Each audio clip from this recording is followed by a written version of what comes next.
Karin, du har lige åbnet dine øjne. Du har fået sådan en kvarters healing af mig. Du sagde, at du havde problemer med vejrtrækning og din hørelse. Dine høreapparater ligger i din taske derovre, du har taget dem ud. Hvordan har du det efter healing her? Jeg har det fantastisk. Jeg føler en kæmpe varme, og jeg har fået lys ind over mig, og det føles fantastisk. Og det er ligesom om, jeg bedre kan høre. Ja, nu snakker jeg ikke højt til dig. Nej.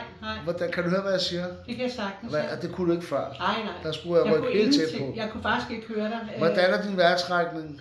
Den er let. Der er ikke nogen problemer. Jeg kan sagtens... Hvornår træk du været let før i tiden? Hvor lang tid siden er det? Jamen, før i tiden har jeg jo sovet med maske på, fordi jeg holder op med at trække vejret. Men jeg vil ikke... Jeg vil prøve at lade være.